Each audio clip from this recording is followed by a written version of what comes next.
Bonjour les amis, bienvenue dans Dimanche Miracle. J'espère que tout le monde va bien. Vraiment désolé du petit retard au retour, parce qu'on était en déplacement à Châtillon-sur-Seine vers Dijon et il fallait bien rentrer. Et au retour, il y a eu des bouchons quand même sur la route, mais à qu'à cela ne tienne, nous sommes bel et bien là, au rendez-vous, et j'espère que vous allez bien. Vous pouvez entrer. Qui est là? Est-ce que Nathalie est là? Est-ce que Lucia est là? Est-ce que Constant est là? Ah, c'est Marie-Jo. Marie-Jo, sois bénie vraiment. Gloire à Dieu. Donc, j'espère que tu es bien arrivé là où tu devais aller. Et si tu peux mettre un petit mot ou bien quoi, on pourra, pour que j'en sache un peu plus sur ce que tu as trouvé là-bas à Paris. Et puis comme ça, tout à l'heure, le Saint-Esprit nous aidera bien, nous orientera, nous dirigera convenablement dans la prière. Bonjour Nathalie, j'espère que tout le monde va bien là-bas. Merci d'être au rendez-vous. J'espère que Anthony, David et tous les autres vont bien. Je profite si elle nous rejoint pour dire bonjour aussi à Patricia d'avance, à Flore et à tous ceux qui vont nous rejoindre en cours de partage. Alors, on m'écrit quoi? Amen, amen. Oui, ça va très bien. Bon, mais gloire à Dieu. Hier, donc, on était en train de voir une parole divine dans Luc chapitre 18, verset 27. Une parole divine d'encouragement, une parole de foi pour nous, par laquelle le Seigneur nous fait comprendre que si nous sommes limités, lui est illimité et puis on doit toujours compter sur lui, peu importe la situation. Et hier, on avait vu que bon, des fois nous faisons ou bien nous oublions d'agir convenablement et donc empêche des fois par des attitudes devant un problème, des attitudes qui soit empêchent la main de Dieu d'agir et Dieu reste en retrait parce que on a pris sa place, parce que on a tendance à vouloir faire et notre travail à nous, les hommes, et le travail de Dieu. Or, à partir de ce moment-là, et Dieu qui ne se mélange pas à l'homme se retire vu qu'il est maintenant inutile et puis que les choses se font par la chair. Donc, on était en train de voir un peu ce qui peut empêcher la main de Dieu d'agir, soit lorsqu'on agit charnellement ou soit lorsque on mélange une solution humaine avec le recours à Dieu. On va poursuivre sur cet élan-là et j'espère qu'on pourra finir aujourd'hui pour voir un peu quelles sont les autres, on va dire, les autres attitudes aussi qui peuvent nous empêcher de bénéficier, de profiter de cette parole de Dieu qui dit que ce qui est impossible aux hommes est possible à Dieu. Et dans la vie, on rencontre tellement de cas, tellement de problèmes, tellement d'épreuves, de challenges, de situations à résoudre que bien souvent, involontairement, sans qu'on ne s'en rende compte, on a une manière de faire, même lorsqu'on devient enfant de Dieu, on a une manière de faire qui ne diffère pratiquement pas de celle des païens ou de celle des gens qui ne connaissent pas Dieu. Par exemple, cas pratique, lorsque on tombe malade, quelqu'un peut être membre d'une église, peut être converti, baptisé, parlant en langue et autres, et prenant les affermissements dans l'église, faisant des activités et tout, et puis ayant même plusieurs années de marche chrétienne derrière elle, peut se retrouver face à une maladie, la personne souffre ou bien la personne a un membre de sa famille ou un proche qui est vraiment malade. Bon, elle fréquente une église locale, elle a elle-même par la foi essayé de prier pour guérir, ça n'a pas marché, essayer de s'imposer les mains, ça ne marche pas, ou bien elle l'a fait sur l'enfant, mais il n'y a pas la guérison. À l'hôpital aussi, ben c'est compliqué, il n'y a pas trop de solutions, ou bien le mal persiste. Maintenant, on essaie de résoudre ça spirituellement, soi-même on n'arrive pas à résoudre le problème, on emmène le cas de maladie à l'église, chez son pasteur ou chez l'homme de Dieu, et là, on prie, des fois des groupes de prière peuvent prier, ou le pasteur lui-même, ou des anciens de l'église, et tous les gens prient, mais la situation ne s'améliore pas. Une semaine, 2 semaines, 3 semaines, et puis rien ne bouge.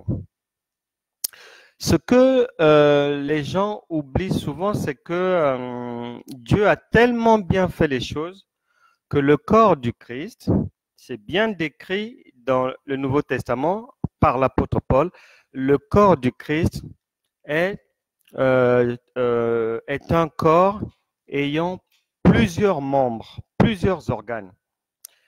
Et il est bien spécifié que Dieu a donné des dons ministériels à l'Église, des docteurs, des prophètes, etc., etc.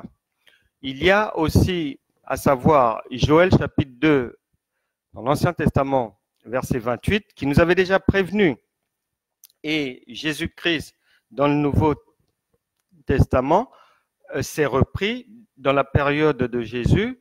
La même prophétie de Joël est rappelée que dans les derniers temps, vos fils, vos filles auront des visions, prophétiseront, etc., etc. Il y a ça dans le corps de Christ. Il y a les dons spirituels donnés à chacun selon le bon vouloir du Saint-Esprit. Il nous est dit aussi que le Seigneur a donné des talents. Et Romains chapitre 11, verset 29 stipule que les dons et l'appel de Dieu sont irrévocables. Alors, quelqu'un peut être malade. Si la personne emmène le problème, par exemple, chez son pasteur, chez l'homme de Dieu, or, l'Église est comme un hôpital. Si vous avez mal aux dents, si vous allez à l'hôpital, si vous faites appel à un remède médical, il vous faudra être pris en charge par un dentiste. Si vous avez mal aux yeux, ça doit être un ophtalmo. Si vous avez un problème et qu'il faut une opération, ça doit être des chirurgiens qui doivent vous opérer. Donc, de la même manière, l'Église est bien classifiée, c'est plusieurs organes d'un même corps. Donc, les dons sont donnés, distribués, mais on n'a pas donné, il est rare de trouver qu'une seule personne ait tous les dons.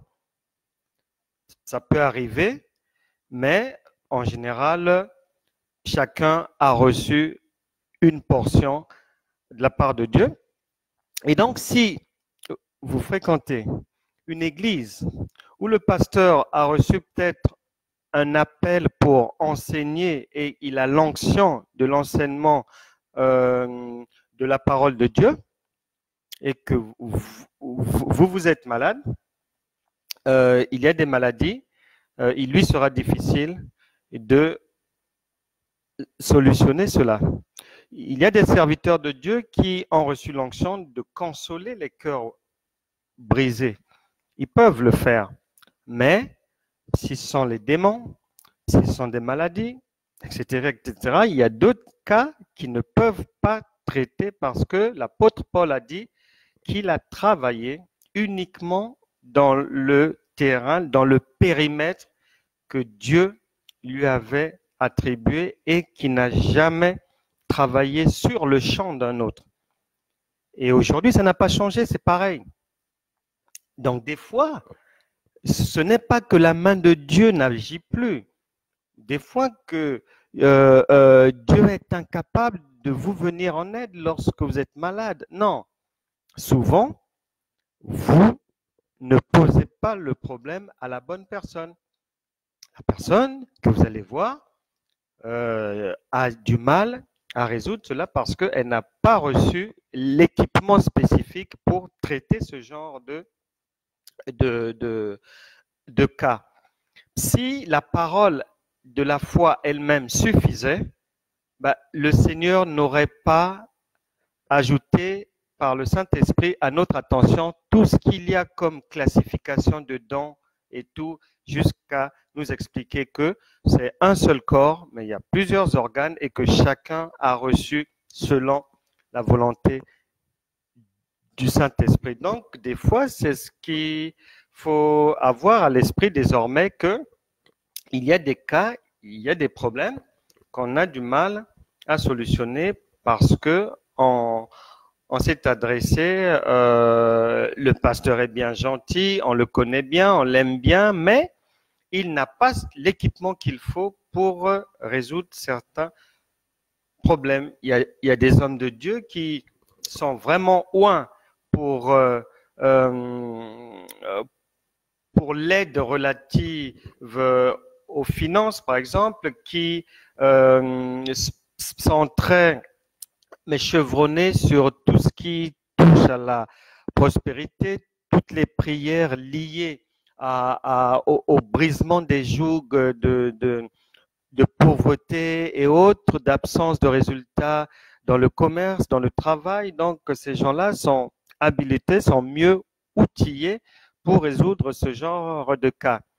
Maintenant, si quelqu'un est dans une église locale qui a l'intelligence ou bien qui travaille de manière à faire passer, faire venir plusieurs intervenants de temps à autre, ayant des dons et des appels différents, là, à ce moment-là, il y a plus de chances qu'un jour, qu'un visiteur qui ait, par exemple, ce don de guérison puisse vous aider et à ce moment-là, vous pourrez obtenir la guérison. Mais tant que une personne équipée de ce don-là ne passe pas dans une église locale, des fois, la guérison peut vraiment se faire attendre. Donc, c'est ce qu'il faut retenir aussi, parce que Dieu est un Dieu d'ordre, pour éviter que les hommes puissent être vraiment orgueilleux ou bien puissent vraiment croire qu'ils ont le monopole de tout ce qui vient de Dieu. Mais le Seigneur a bien fait les choses de dispatcher le travail, et à vous d'avoir l'intelligence lorsqu'une situation se présente à vous, mais si elle est financière, si elle relève du médical, si c'est dans le domaine de l'enseignement, ou bien vous êtes à la recherche des conseils vraiment importants parce que l'heure est cruciale pour vous, il faut demander au Saint-Esprit parfois de vous orienter vers les gens qui ont les équipements qu'il faut pour vous venir en aide. Et il faut retenir que Dieu n'est jamais limité, il peut agir à tout moment avec qui il veut, comme il veut. Et puis, lorsqu'on est face à une situation, il y a des situations, c'est-à-dire pour bien les résoudre, par exemple, je vais prendre le cas d'une personne surendettée. Il y a des relances d'huissier, la personne a des dettes à droite, a des dettes à gauche, a des dettes partout. Bien souvent, les gens se précipitent, les gens essaient de bousculer des portes, de trouver des solutions, mais vraiment rapidement, d'essayer de voir qui peut me venir en aide le plus vite possible parce que la menace est là, c'est cela, etc., etc. Mais en fait, Jean, chapitre 14, verset 1, et dans Philippiens, chapitre 4, le Seigneur nous a dit ceci, que votre cœur ne se trouble point. Lorsque Jésus-Christ est dans la barque avec les disciples, ils sont en train de passer de l'autre côté, il y a des problèmes graves. Jésus se repose et il les observe pour voir ce qu'ils allaient faire et ce qu'ils allaient faire appel au secours de Dieu ou pas. Il regardait et la panique des disciples a surpris Jésus puisqu'il leur a demandé après, mais où est votre foi? Donc c'est la même chose aujourd'hui. En toutes circonstances, la foi doit demeurer. Peu importe le problème, que ce soit des difficultés pour la grossesse, des difficultés de conception, que ce soit des difficultés pour trouver un partenaire, etc., etc. Il faut souvent, lorsque on a atteint une certaine, c'est-à-dire le problème a atteint un certain niveau de gravité, un point crucial, il est mieux, dans ce cas-là, d'attendre avec vraiment patience et calme, peu importe, même si la maison brûle, avec patience et calme, le secours de Dieu, car il viendra toujours. Mais il viendra non pas dans l'agitation, mais dans la sérénité. Souvenez-vous, on va chercher les amis de Jésus, mais vont le chercher, Marthe et Marie, parce que c'était leur ami, de leur frère aussi, Lazare, qui est mort. Et la famille est en panique parce que ça fait plusieurs jours maintenant qu'il est décédé. Et lorsqu'ils viennent informer Jésus n'y va pas directement. Et le temps passe et c'est le 4e jour où il se présente au tombeau de Lazare. Donc, il y a de ces difficultés.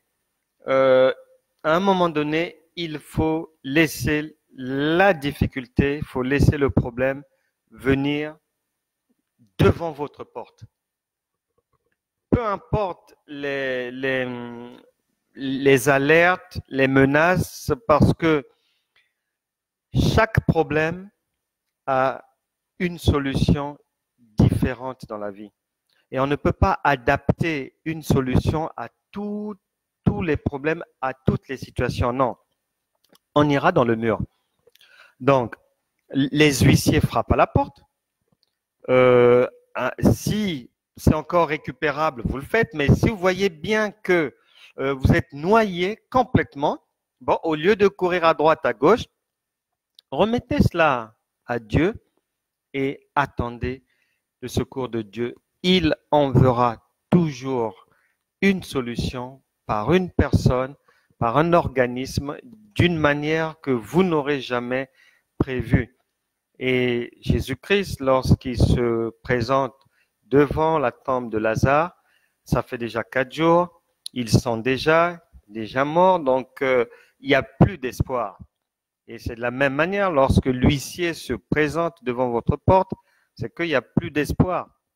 Mais Dieu, même à ce moment-là, Dieu n'a pas encore dit son dernier mot. C'est pas parce que la veille ou 2 jours avant ou 3 jours avant, vous avez prié et que malgré votre prière, malgré votre patience, les huissiers se sont présentés.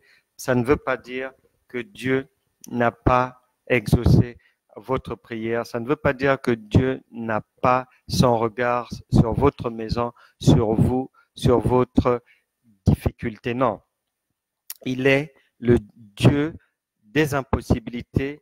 Il agit toujours et bien souvent, malheureusement, mais dans la vie, les hommes, nous avons du mal à s'y habituer, mais en tant que chrétiens, la marche de la foi nous demande d'apprendre à croire que pour gagner quelque chose, il faut perdre quelque chose. Et on le voit dans le récit biblique, les différents récits. Et Joseph, par exemple, n'aurait jamais été dirigeant en Égypte s'il n'était pas passé par la prison de Pharaon et chez Potiphar là-bas. Et c'est pour ça que l'Ecclésiaste a dit qu'il peut sortir de prison pour régner. Donc, peu importe votre emprisonnement, peu importe la difficulté, sachez que vous pouvez sortir de là.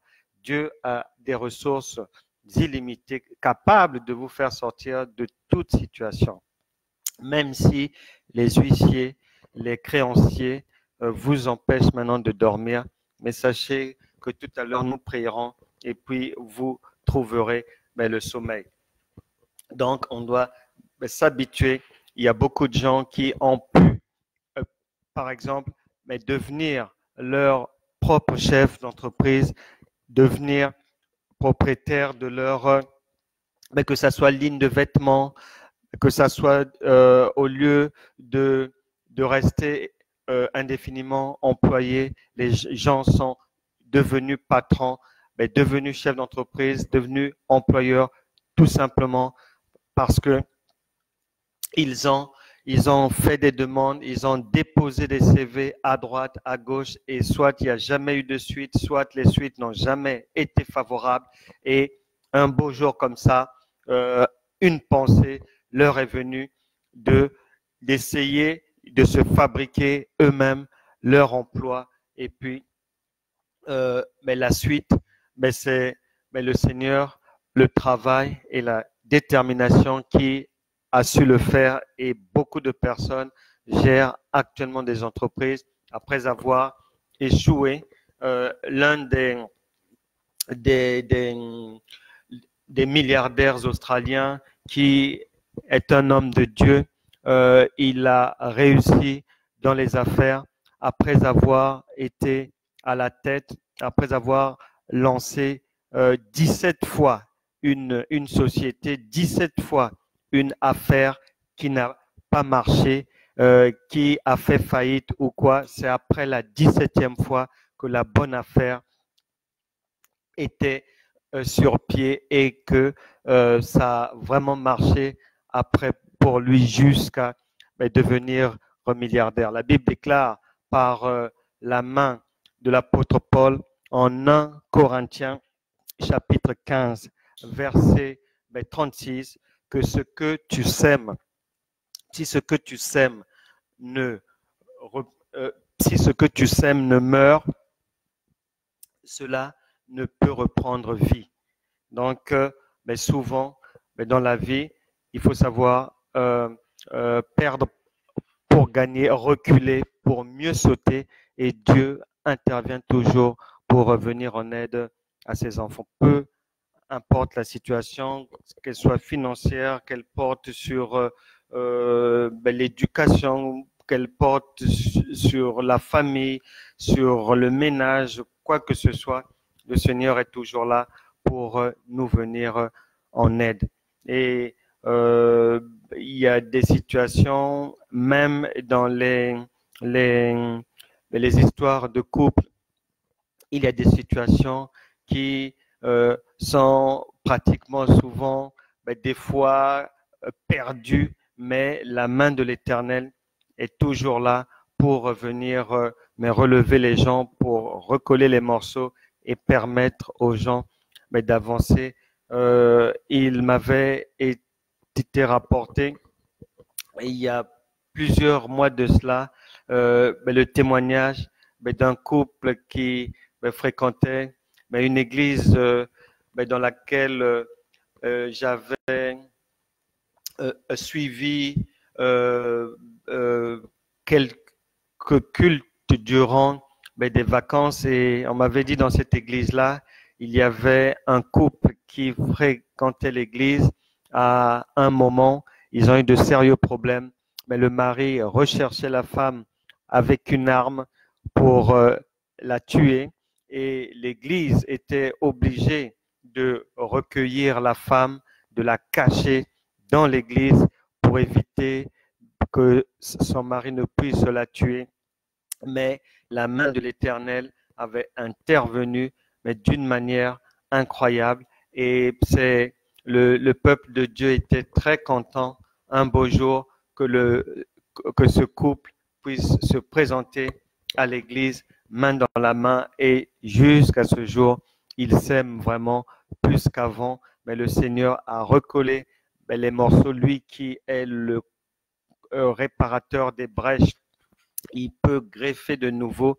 Donc, ne désespérez jamais, attendez patiemment le secours de l'Éternel lorsque plus le problème est critique et plus la main de l'Éternel pour intervenir demande de l'attente et du calme pour permettre à Dieu de mettre en place la bonne solution pour vous, de vous envoyer les bonnes personnes et de créer les circonstances qu'il faut, des circonstances favorables pour vous permettre soit de concevoir, soit de rentrer dans les liens du mariage, de rencontrer un bon conjoint, de ne pas vous tromper dans le choix des conjoints et on y reviendra lorsque on poursuivra les enseignements sur les obstacles de la foi qui concernent les péchés sexuels ou bien la véritable relation de couple lorsque on verra la suite. On verra dans le domaine des couples qu'il y a des choses vraiment que Dieu peut faire. Dieu peut agréablement surprendre les gens. Et c'était ce que le Saint-Esprit avait mis sur mon cœur aujourd'hui, qu'on puisse ce week-end rester sur ces paroles de Dieu, mais contenues en Luc chapitre 18, verset 27, que je vous invite à méditer et à intérioriser, parce que la parole, il faut que vous puissiez l'accepter pour qu'elle ait esprit et vie. Pour qu'elle devienne maintenant vivante pour vous, il faut que vous puissiez l'accepter, vous puissiez l'intégrer dans votre logiciel et de pensée et de croyance au niveau du cœur. Et à ce moment-là, vous verrez l'intervention divine venir de manière magistrale. Que Dieu vous bénisse vraiment. On va remercier le Seigneur pour sa parole avant d'attaquer des travaux de prière. Il y a beaucoup de prières à faire, il y a beaucoup de besoins. Les gens ont vraiment besoin de voir la main de Dieu. Les gens veulent vraiment sortir des situations compliquées. Les démons doivent partir. Ils n'ont rien à faire dans les vies des gens, ni dans leurs affaires, ni dans leurs démarches et autres. On va y arriver. Prions le Seigneur. Au nom de Jésus, Seigneur, nous voulons te remercier car tu es bon, tu es toujours disposé à nous faire du bien et comme tu veux nous faire du bien mais quotidiennement et que toi, tu es le consommateur de la foi. Merci de nous avoir permis encore aujourd'hui, Saint-Esprit, d'aller dans la foi et d'accepter encore que tu es Seigneur et Sauveur et que tu peux, toi Christ, nous venir en aide, peu importe la circonstance et que ce n'est pas ta main qui est courte, mais ce sont souvent nos dispositions d'attente qui ne sont pas, mais vraiment bien indiquées pour que ta main puisse agir, mais pleinement et en toute liberté et nous emmener le secours avec tes méthodes, Seigneur. Nous te remercions pour cela. Nous te remercions, Saint-Esprit, de nous avoir parlé, que ta parole puisse demeurer en nous, que ta foi puisse rester ferme en nous. Permets-nous d'avoir à tout un chacun une foi inébranlable et que les vents et les marées ne puissent perturber qui que ce soit. Au nom puissant de Jésus, nous te remercions. Amen.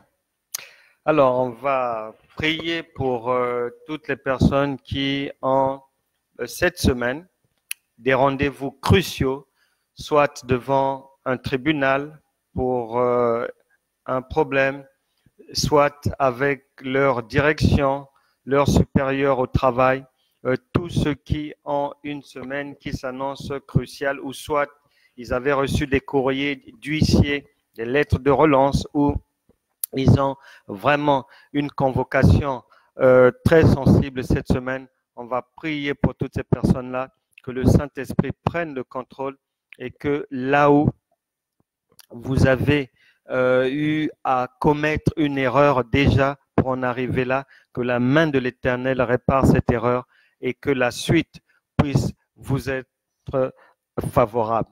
Prions le Seigneur et connectez-vous. Si vous avez d'autres sujets de prière, vous les ajoutez, que votre cœur soit disposé à laisser la main de Dieu agir, que vous puissiez vous mettre en retrait pour que Dieu puisse agir. Restez à l'écoute du Saint-Esprit qui peut parler tantôt d'une manière, tantôt d'une autre. Mais le Seigneur va vous faire du bien. Il va intervenir dans cette situation. Mettez vos proches aussi dans cette prière. Je joins tous ceux qui suivent maintenant ou qui suivront après. Je vous mets dans cette prière. Nathalie, je te mets dans cette prière. Marie-Jo, Akoko Ketika, je joins Constant, Georges, Patricia, les deux Tatiana, je joins vraiment Sandra, je joins Didier, Franck, tous ceux qui vraiment sont connectés et croient de manière vraiment irrévocable que Dieu est capable de toutes choses et il peut venir au secours de tout un chacun, peu importe la situation. Je pense à Ève, je te mets aussi dans ces prières, à Mémé, à tous ceux qui vraiment sont toujours là. Je pense à Edwige Gertrude, je pense à OPJ, à Langas, à toutes ces personnes qui ont cru en Dieu. Je pense à Flore, Ishan, Gladys, Bourgo, tellement de monde que le Saint-Esprit va visiter tout un chacun. Prions le Seigneur. Au nom de Jésus, par la puissance de l'autorité de Jésus-Christ, que toute difficulté devant la porte de qui que ce soit pour des problèmes de maternité, que ce soit pour des problèmes de papier, de démarches administratives, de maison, de projets, que ce soit pour des études, des problèmes de diplôme, des problèmes administratifs en tout genre, que ce soit pour le mariage, que ce soit une convocation au tribunal pour le divorce, une convocation pour la conciliation, etc., etc. Que ce soit un problème de santé, un problème de démon, problème d'insomnie, que ce soit des difficultés avec les logeurs, les bailleurs, au nom puissant de Jésus, par la résurrection de Jésus-Christ, que tout problème qui était insurmontable, toute difficulté dans la vie de qui que ce soit, main de l'Éternel, intervient maintenant au nom de Jésus. Que le sang de Jésus efface les erreurs de qui que ce soit, qu'il a enfoncé davantage les erreurs qui ont fait que la personne soit enfoncée vraiment dans ce problème, dans cette difficulté, que ce soit des erreurs en parole, en écrit, en acte, en geste, que vraiment la main de l'Éternel, avec le sang de Jésus, puisse effacer toutes ces erreurs au nom de Jésus. Que quiconque va comparaître devant un tribunal, que le Saint-Esprit touche les cœurs des juges, des magistrats, pour qu'il lui soit favorable au nom de Jésus. Que le sang de Jésus efface dans les dossiers toute erreur, tout manquement de qui que ce soit. Donc le dossier va comparaître devant un tribunal ou un dossier qui passera dans une commission administrative et autres. Quelqu'un qui est dehors, qui cherche un toit et le dossier a du mal à être accepté en commission, que le doigt de l'Éternel intervienne et que son dossier soit désormais jugé complet et admis pour avoir un logement, pour bénéficier de l'attribution d'un logement. Au nom de Jésus, que toute difficulté, que ce soit des huissiers qui se présentent devant les portes, qui ont prévu passer, que ce soit les lettres de relance, que la main de l'Éternel intervienne et fasse cesser ce manège au nom de Jésus qui vous empêche de dormir. Que tout rendez-vous problématique pour qui que ce soit se solde cette semaine par une victoire au nom de Jésus. Que là où on vous refusait le travail, que cet entretien soit maintenant le bon au nom de Jésus. Quiconque ira à un entretien, que le sang de Jésus nettoie la personne et que toute mauvaise odeur qui a l'habitude d'apparaître lorsque la personne est en entretien, lorsque la personne traite un marché, lorsque la personne négocie avec la clientèle et que ces odeurs lui font perdre soit un marché, soit des opportunités ou passer à côté de bonnes choses, que ces odeurs soient maintenant effacées par le sang de Jésus. Vous irez, j'appelle sur vos vies le parfum de Dieu, l'odeur de Dieu.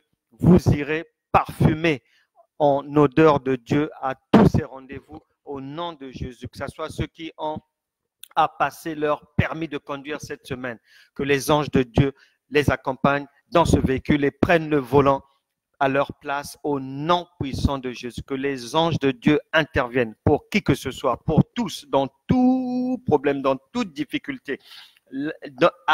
Qu'ils aillent dans les bureaux, dans les services, dans les entreprises pour agir, pour poser des actes en votre faveur au nom puissant de Jésus.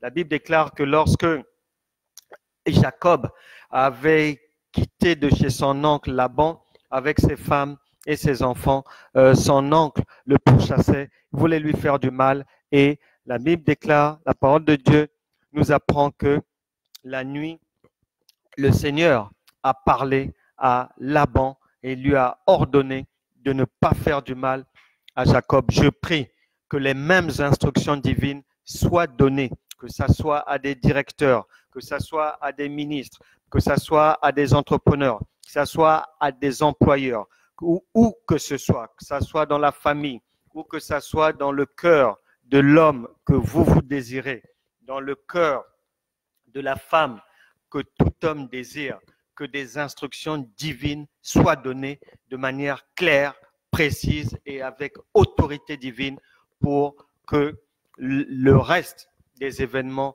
vous soit favorable. Au nom puissant de Jésus, vous le verrez s'accomplir. Amen. Voilà. Merci à vous. Merci Marie-Jo. On va maintenant prier. Pour une personne qui est actuellement à l'hôpital, gravement malade, qui a été, on va dire, évacué, qui est arrivé vraiment très faible à l'hôpital. Nous allons prier, on va envoyer les anges de Dieu aller la visiter, que la main de l'Éternel soit avec elle. Marie-Jo, je prie que cette femme, que le Seigneur Jésus lui pardonne d'abord tous ses péchés et que la main de l'Éternel soit sur elle. Au nom puissant de Jésus, je déclare, je proclame la guérison divine pour elle, qu'elle se relève Et si c'est un problème de péché, que cela lui soit pardonné au nom puissant de Jésus. Saint-Esprit, manifeste ton œuvre, glorifie ton nom dans cet hôpital et que cette femme puisse se relever. Nous lions tout démon de maladie qui la persécute et on les envoie dehors. Toute douleur dans son corps soit enlevée, soit dégagée au nom puissant de Jésus. Que le sang de Jésus nettoie ses neurones, ses membranes, ses ligaments et que le sang de Jésus fortifie ses muscles. Que là où le sang manquait, que le sang de Christ puisse venir au secours, que son corps reprenne de l'énergie, de la force, que ses os puissent maintenant ressusciter, que la vie divine puisse maintenant l'inonder, puisse l'habiter pour la gloire de Dieu, qu'elle reçoive maintenant sa guérison. Au nom puissant de Jésus, nous avons prié. Amen. Merci à vous, merci Nathalie, merci Marie-Jo, merci tous ceux dont je n'arrive pas à lire les noms, que ce soit les Séverine, les Didier, vraiment, je vous remercie beaucoup. Soyez toujours connectés et vous pouvez refaire même après les prières, vous connectez, vous joignez d'autres prières, encore d'autres sujets, mais de prière à ces moments de prière parce que le Saint-Esprit est déjà relâché, il est en mouvement, il a agi. Il agit encore maintenant, que ce soit chez vous, chez vos proches, partout. Il est toujours en mouvement et vous pouvez profiter, surfer sur cette vague-là, même après, pour encore prier et Dieu vous visitera, vos problèmes seront solutionnés. Il y a toujours de l'espoir, tant qu'il y a la vie, mais il y a de l'espoir et d'autant plus lorsqu'on a un Dieu vivant et vrai, l'espoir est toujours au bout du compte. On se retrouve demain, mais rendez-vous demain à 13h, heure de Paris. Il sera 19h à Port-au-Prince, à Haïti. Il sera, je pense, 12h à N'Djamena, au Tchad. Que Dieu vous bénisse vraiment. Dans la semaine, je ne sais pas quel jour vous pouvez proposer. On fera une réunion où je répondrai à toutes vos questions. Et donc, vous pouvez envoyer vos questions, peu importe le sujet, je répondrai. Vous pouvez mettre les questions en public ou en privé, comme bon vous semble. Que Dieu vous bénisse vraiment, qu'il continue à vous faire du bien. Recevez les grâces divines, la faveur divine pour toute cette semaine, pour vous et les membres de vos familles. À demain.